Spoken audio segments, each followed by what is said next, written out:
Hello everyone! Welcome to our Beginners Monday episode sa ating LCF Lifestyle Talk with yours truly, your Diet Doctora, Dr. Josephine Grace Rohotan.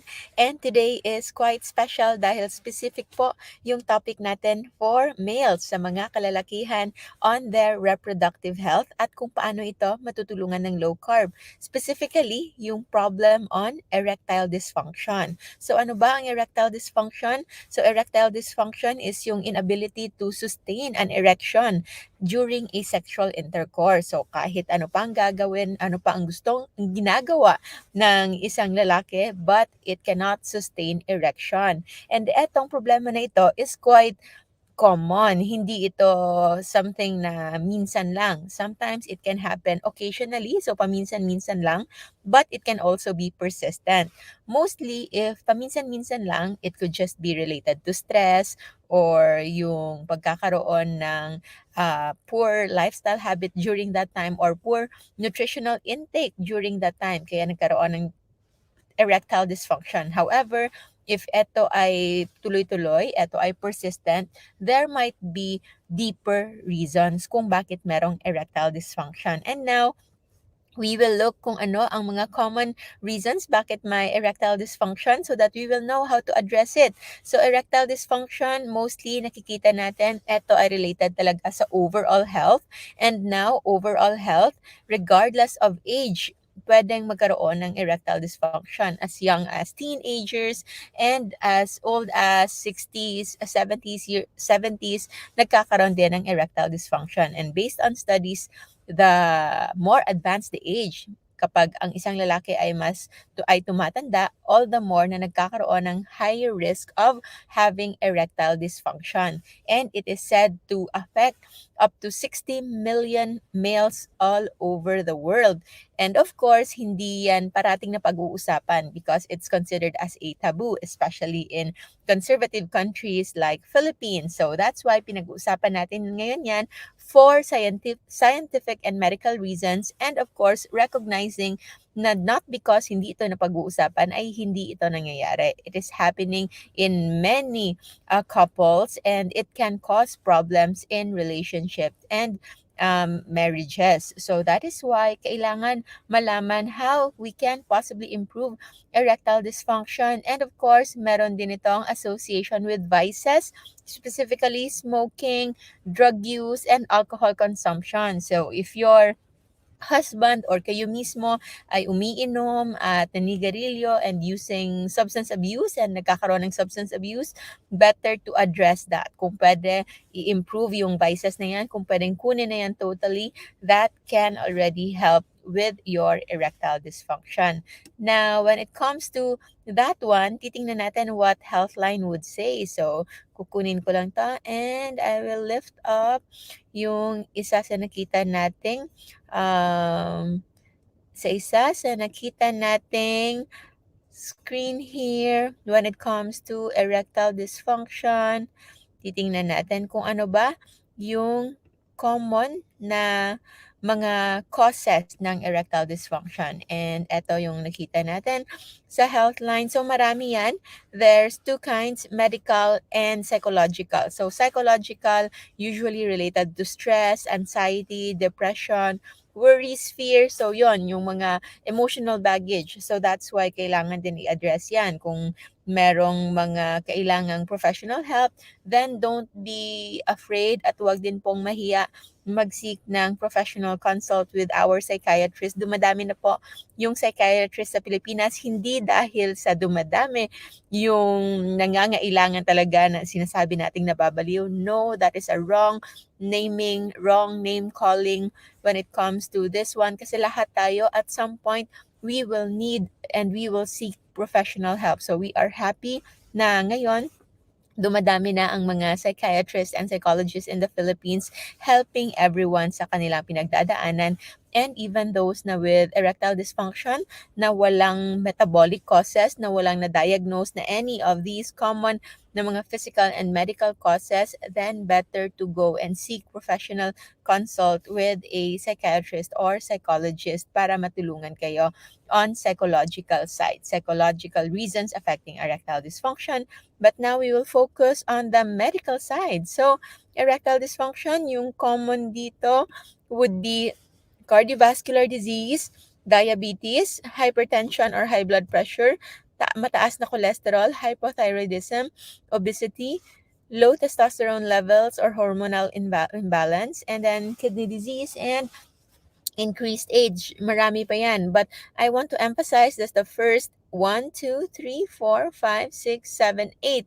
First 8 common causes of erectile dysfunction are actually related to health na affected by our lifestyle. So, poor lifestyle habit, actually nakikita natin it's affecting testosterone levels and the blood vessel health because the penis is actually full of blood vessels. At kapag ang iyong blood vessel health ay hindi na ganon kaganda, then it can lead into dysfunction. So, erectile dysfunction causes yon, again, cardiovascular disease. So, kung merong mga sakit sa puso, diabetes, hypertension, mataas na cholesterol, hypothyroidism, obesity, low testosterone levels, and kidney disease kasi yung increased age, wala na tayong magagawa dyan. But what we can improve is your metabolic age. So, kahit pa nag-a-advance yung age natin every year, every time, we can still improve our health na parang hindi tayo tumatanda health-wise. So, aside from these causes, eto ay kailangan talaga nating i-address because if hindi pa kayo nagsa-start ng iyong low-carb journey, then better to start. So, how to improve our health para sa mga lalaki, how to improve erectile dysfunction through lifestyle change. So, again, number one rule is to stick to our safe list. So, meron tayong JGC, Rojo food list, and just stick to the safe list. And if it's not enough, meron tayong 2 steps in starting low carb. And that is, first, alamin muna kung ano yung i-avoid. So, usually, if napapasobra yung kinakain ninyo ng lahat na nakikita ninyo sa inyong screen, then most likely that's also the reason why nagkakaroon kayo ng maraming problems on your metabolic health, just like the ones we've discussed a little while ago. So ano-ano yung mga pagkain nito, you can see there. Usually alam na natin yung white rice, yung mga tinapay, yung mga matatamis. But what we don't know, aside from those junk foods, ay sobra-sobrang prutas, kahit yung mga pasta, kahit root crops, kamote, grains, all of those can still actually add insult to injury. Pwede pa rin tumaas yung inyong blood sugar, pwede pa rin kayo magkaroon ng fatty liver if you are consuming too much of these foods. So try to avoid them. This is our spectrum ng ating mga pagkain, mostly with a lot of carbs. So try to avoid foods na nasa red box. So those are the foods na matataas yung kanilang content on carbohydrates and also are highly inflammatory. So the processed foods, yun yung kinakatakutan natin, and high glycemic index foods. So yung nagpapataas ng ating blood sugar. And limited lang yung knowledge natin before because we thought having low GI or low glycemic index foods are already the healthiest. Now we know na kahit pala mababa yung kanilang glucose index, but they can still impact our health the bad way if we are consuming too much of this, especially yung mga pagkain na hindi man sobrang bilis yung pag-spike ng blood sugar natin dito, but over time, it is still going to add burden sa ating katawan because they are mostly starch. So ano yung starch? Starch are the kind of carbohydrates na kapag na-breakdown ay nagiging glucose pa din. Pero habang kinakain natin sila, we cannot feel that they are sweet. They are usually matatabang tulad ng brown bread, ng brown rice, and yung mga kamote, patatas, fruit crops. Those are low GI whole foods pero sila ay nakakapagpataas pa rin ng overall sugar burden sa ating katawan, and including fruits. So yung fruits po are high in fructose, so it might not be seen in your blood sugar monitoring na tumataas yung inyong blood sugar, but your fructose level might be so high na hindi lang natin alam. That's already damaging your liver, and when our liver is already problematic, everything else in our body can be affected, dahil ang liver po isa sa pinaka-importanteng area of cleansing and metabolism ng ating pangangatawan. And those are the foods that you have to avoid. And number two, of course, hindi lang po avoidance, meron din tayong enjoyment. And yes, these are the foods that you can enjoy. So yan, everything na low carb, whole foods. You can have low carb fruits, low carb vegetables, egg, poultry products, seafood, even lechon this coming holidays. You can enjoy all that as long as hindi nyo ito i-prepare up, or wag nyo itong kakainin kasabay ng mga pagkain kailangan nating i-avoid. So, by doing that, mostly the reasons for erectile dysfunction can already be addressed. However, if kayo ay naka-low carb na, pero nagkakaroon pa rin kayo ng problems when it comes to erectile dysfunction, then maybe something is not right. You are doing something na hindi ganon ka-ideal, and one uncommon reason for others, hindi siya ganun ka-popular. But what we've seen actually, one reason in low carb kung bakit merong erectile dysfunction is because of low na levels of potassium. So hypokalemia is still a reason when it comes to erectile dysfunction sa mga kalalakihan. So there are symptoms of erectile dysfunction, or symptoms of hypokalemia, na minsan hindi directly nakikita yung pagkakaroon ng erectile dysfunction. So before pa nagkaroon yan, there can be other signs that can give us a hint na eto pala ay low in potassium na. So low in potassium, weakness, so pagkakaroon ng panghihina sa legs, especially in your muscles if you're always working out and exercising, and previously parang alam mong malakas na yung muscles mo, and all of a sudden bigla kang nanghina, parati kang pagod, and parati ka ring prone to muscle cramps just when you are sleeping or when you are swimming. Kakaunting galaw lang, nag-muscle cramps na agad, parati kayo nako-confuse, meron ding constipation, and nagkakaroon ng palpitations or abnormal heart rhythm. Yung nafe-feel ninyo na yung heartbeat ay hindi regular, pagkakaroon ng tingling sensation or numbness or pamamanhid, and increased in urination. So, madalas na pag-ihi. Those may be signs of low in potassium, and later on, kapag nasobrahan yan, yun na nga, it can manifest as erectile dysfunction. That's why erectile dysfunction is highly affected by nutrition. So again, stick to the safe list of our JUC Rojo food list. But now, since we are tackling about low potassium level in for those who are having erectile dysfunction, sa mga kasama natin sa ating low carb and fasting community,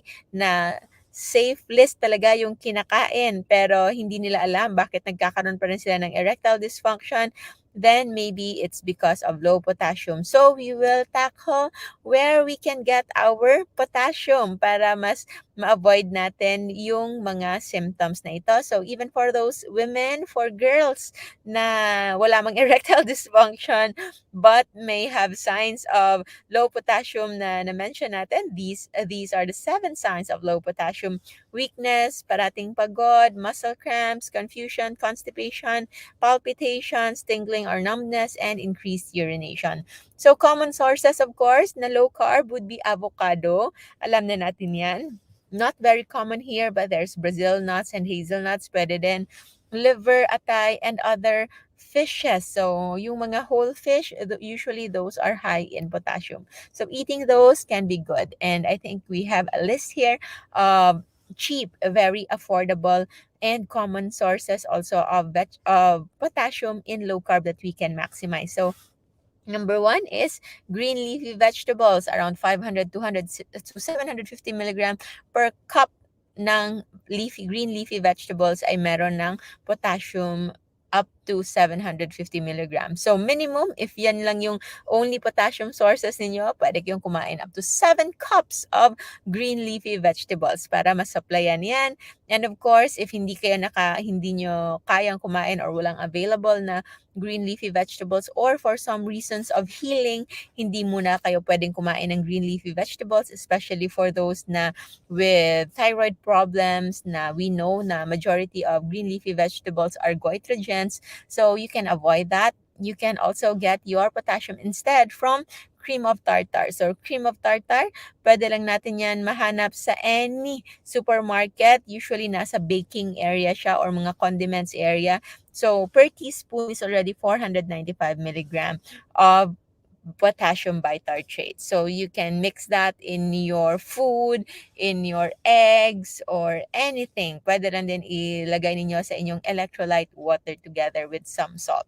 Another source of potassium would be sardines. So kung pwede, kung makakain kayo ng sardines na hindi pa nasa can, so yung sardines talaga na isda na fresh from the market, you can get that per 100 grams or mga nasa 5 or 6 na pieces ng sardines, meron ng 630 milligrams of potassium. Kasi if we take potassium na sa tablets na supplemental form, that's mostly just around 99 to 100 milligrams lang. So, ang konti, di ba? And ang mahal-mahal pa. Whereas this one, you're not just getting potassium, but you're also getting high levels of omega-3. That is a very healthy fats and good amount of proteins and quality level of protein. So, that's why go for natural when you can. And another source of potassium para ma-avoid natin yung mga low potassium na mga symptoms na yon would be eggplant. Yes, talong. Parang ano no, match na match sa ating erectile dysfunction. So, eggplant per 100 grams niyan will give you 229 milligrams of potassium. And lastly, my favorite source of potassium is raw coconut or tuba vinegar or coconut sap vinegar na per tablespoon ay meron ng 192 milligrams of potassium per tablespoon yan. Ito ay mas mataas, sobrang taas na amount of potassium as compared to apple cider vinegar. So, go for local, support local, buy coconut vinegar or coconut sap or coconut tuba vinegar. Hindi po yung tuba lang, but yung tuba vinegar. So, yung tuba is still alcoholic. Meron pang alcohol content niyan, but yung tuba vinegar, yung naging suka na, ay wala na pong alcohol content and are already safe, so that we can already address the erectile dysfunction na problema ng karamihan. So that is our topic for today, erectile dysfunction and nutrition, specifically how to improve male reproductive health through low carb nutrition. So I hope you learned something today. So to recap, we can improve that one by improving our health regardless of our age at pagwala ng mga bisyo o mga vices natin, because poor lifestyle habit affects testosterone levels and blood vessel health. And of course, avoid low potassium by taking in proper amount of potassium while doing low carb, and of course proper sodium or salt intake, and always stick to the safe list of our JGC Rojo food list. If you wish to know more, especially sa mga diabetics na gustong magabayan kung paano mag low carb the safe way, please visit our website www.jgrtan.com.md and just contact our admins in case we will open our schedule for consultations and private sessions this coming January. So, pwede na po kayong magpabook. And of course, through our LCF Center if you need coaching. Hope to see you in Davao Meet and Greet on December 22, 2022. And for those who need guidance, we have a community, a growing community na nagle-learn, growing community of patients before, but now they are now coaches and educators in our LCF Masterclass by yours truly po. At sa mga nagsisimula pa lang, kindly make sure na turn on yung notification ninyo for updates, all updates, hindi lang basta highlights. Kasi halos lahat na ina-approve dyan are already highlights. Make sure po na naka-turn on yung notification yan kasi kapag hindi nyo makikita kung gaano karami pang inspiring stories in our low-carb feasting and fasting community. And of course, for food inspirations, we have Life Without Rice. And kahit pa sobrang daming natutunan natin today, always still seek medical advice para sa inyong proper diagnosis na para sa inyo talaga and for prescription. You can seek consultation with our low-carb physicians or your trusted physician. Just relate to them kung ano yung gusto ninyong lifestyle. And of course, if natatakot kayo magsabing low-carb kasi merong iba na meron ng judgment, meron ng prejudice just because it's low-carb, just because it's labeled as low-carb, ay natatakot na sila. Just simply say you want to avoid simple sugars, you want to avoid your overall carbohydrate intake to improve your overall health. And I don't think any doctor will really say no to that because we all know that too much carbohydrates, too much sugar in our bloodstream is really not good for our health. So maraming salamat everybody. I hope you learned something today on our reproductive health and low carb, specifically erectile dysfunction and nutrition. So that's it for today. Hope to see you again next time on our videos. And remember to always stay low carb so that we all stay safe. Bye everyone. Thank you. Thank you so much for watching. If you like this video, you can see more contents in our YouTube and Facebook channels at Dr. Josephine Grace Rojo and Dr. Josephine Grace Rojo Tan, respectively. For those who wish to be guided, we have an ongoing structured learning program where we will teach you how to adapt a low-carb and fasting lifestyle for healing specific modern-day lifestyle diseases like diabetes, hypertension, cancer, fatty liver, PCOS, GERD, and many more. You can send an email to our admins or send a DM in our inbox. I hope to see you all there. Thank you so much. Stay low-carb, stay safe. Bye!